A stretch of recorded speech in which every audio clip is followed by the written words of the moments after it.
Guys, panoorin natin na yung ating mayamang vlogger na si Pobreng Vlog.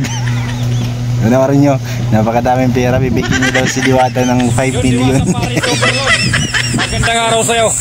So ngayong araw, may ibibigay ako sa'yo, Diwata Paris Overload, 5 million pesos. Okay? Para lagi tayo araw-araw dyan mag-content. Kasi alam nyo, ang dami naman. Swerte ni Diwata, bibigyan daw siya ng 5 million. Totoo kaya? Paris Overload. Gusto ko muna, bago ako mag-vlog dyan sa iyo, gusto ko muna magbigay sa iyo ng 5 million. Ang daming pera ni Pobre ah. Kagaya ni Rosmar. Hindi naman totoo. Rosmar. Ang harap lang. Magbigay ng 5 million pesos. So ako naman, syempre, hindi naman ako magpapalugi. Dahil ako na lang ang isang vlogger na hindi pa nakakapagbigay kay Diwata Paris Overload. So yun, Diwata, so yung mga kapobre, sa mga makakapanood dito at makikishare naman ng video at sa makikitag si Paris Diwata Overload na magbibigay ako ng 5 million pesos. Comment kayo guys kung totoong pera yan. Pero para sa akin, harap lang ata yung totoo. Diwata Paris Overload para araw-araw makapag-content. Alam ko itong pera na ibibigay malupit ko din to si Pobreng Vlog mag-content eh. Sa 5 million natin, Diwata Paris Overload. Okay, malinaw tayo dyan na. O yan.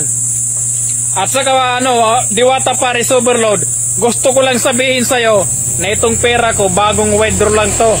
O tingnan mo naman, kakagaling ko lang sa bangko. Medyo pinagpapawisan pa nga ako, kaya napaka ng biyahe. Medyo mainit pa yung panahon. So yun, Diwata Paris Overload, ang masasabi ko lang sa iyo to. Totoo naman talaga guys. No? Ibibigay ko sa iyo to ng harap-harapan, mano-mano.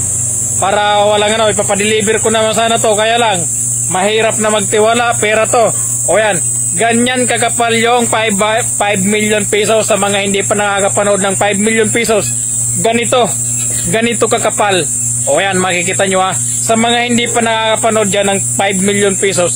Ganito ang uri ng 5 million pesos, ganito kakapal. O yan, makikita nyo.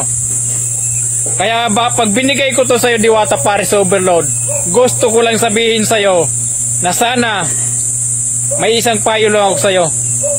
At sana wag mo ikakasama ng loob ito, Diwata Paris Overload, dahil alam kong mas makakatulong ito sa'yo. Pera to, pera. Mainit-init pa, galing bangko mismo. Pag binigay ko sa'yo to, Diwata Paris Overload, sana pakinggan mo yung sasabihin ko sa'yo. Okay?